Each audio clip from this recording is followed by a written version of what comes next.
भाई राम राम सबको। अब शुरुआत करते हैं सिंटैक्स के बचे हुए कुछ नियमों को देखते हुए। हम बताते हैं और कितने सिंटैक्स के नियम बाकी रह रहे हैं। नंबर 1, यदि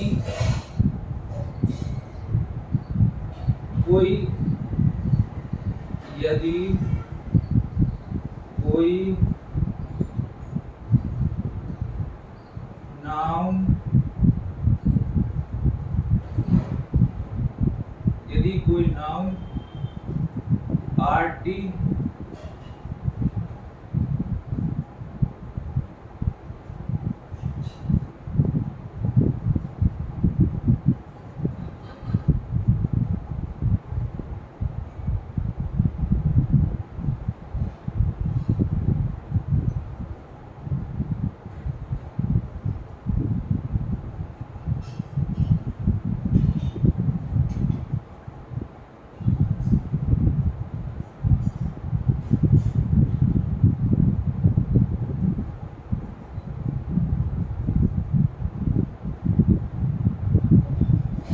जैसे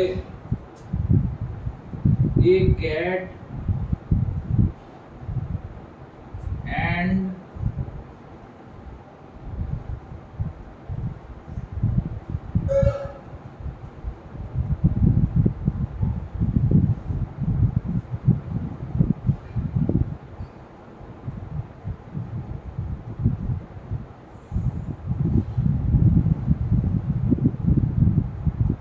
a bite and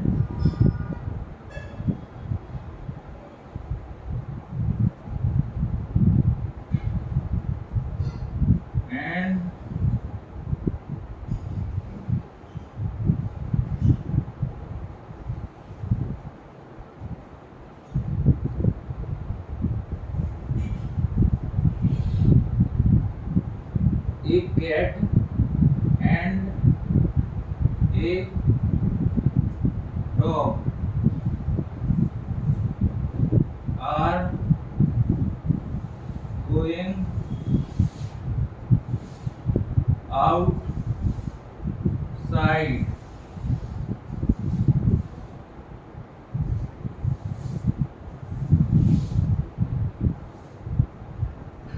A cat and a dog are going outside. यानी कि ये तो बताया है, एक एग्जांपल के तौर पर बताया कि आउटसाइड लिख दिया है, ऐसे वाक्य मिला है इस वजह से हमने लिख दिया है। तो ए कैट यानी कि आर्टिकल कैट से ए आर्टिकल जुड़ा है, डॉग से भी ए आर्टिकल जुड़ा है। तो यहाँ दो नाउन की दो सब्जेक्ट यानी कि प्लूरल सब्जेक्ट की धारणा आधारित हो रही है, तो यहाँ पर आर का प्रयोग होगा। और यदि यहाँ इसी प्रकार इससे यहाँ से आशय होता है कि दो सब्जेक्ट आ रहे हैं जो कि प्लूरल हैं, तो इनके साथ प्लूरल वर्ब का प्रयोग होगा। इतना नोट कर लीजिए।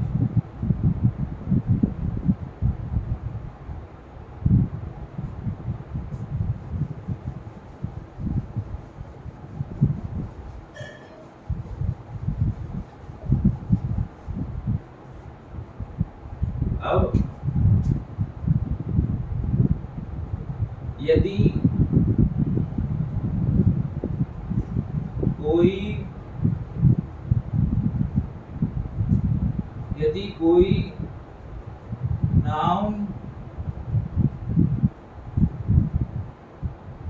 कोई नाउन एडजेक्टिव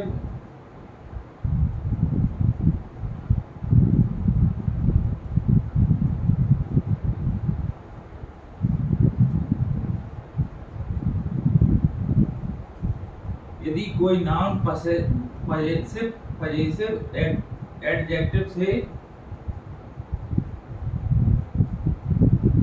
जुड़ा हो तो किस प्रकार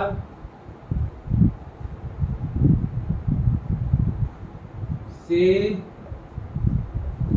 वर्ब का निर्धारण करेंगे। जैसे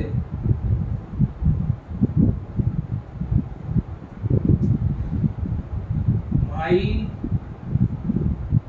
aunt and uncle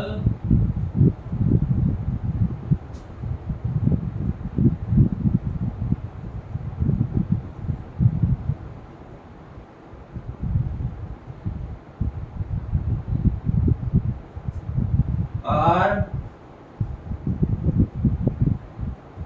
walking in the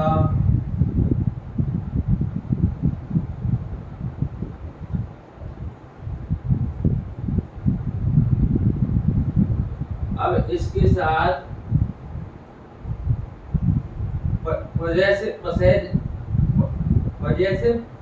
possessive adjective का प्रयोग हुआ है। पजेसिव एडजेक्टिव में जैसे माई, अवर, इट्स, योर और माई, अवर, इट्स, योर और हर, हिज।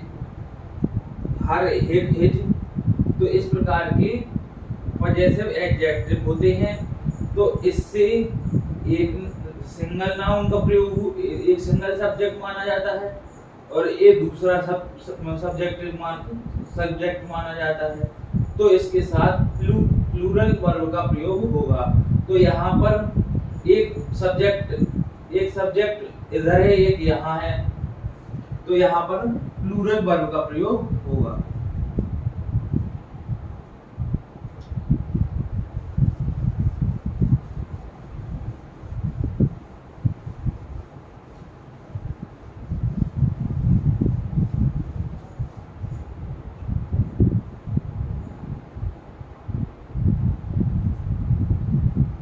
अब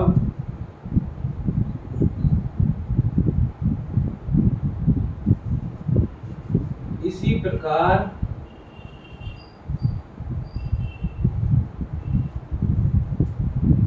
एंड से जुड़े दो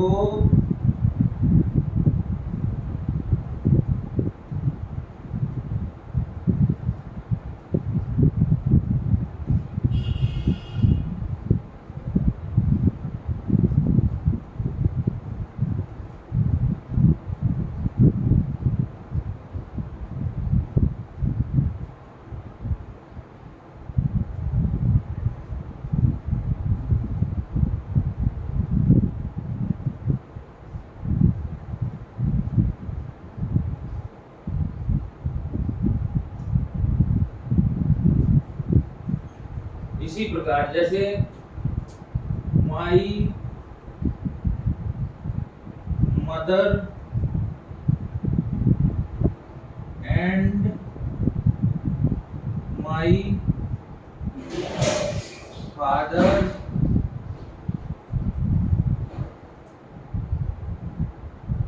आर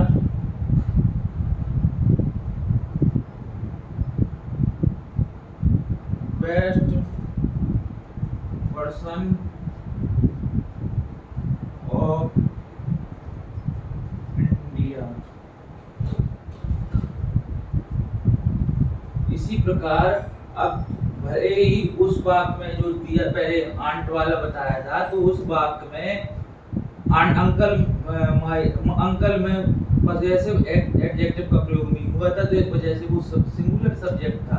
लेकिन इसमें दोनों में जुड़ा है पजेसिव एडजेक्टिव, तो इसके साथ भी प्लूरल वर्ब का प्रयोग करेंगे।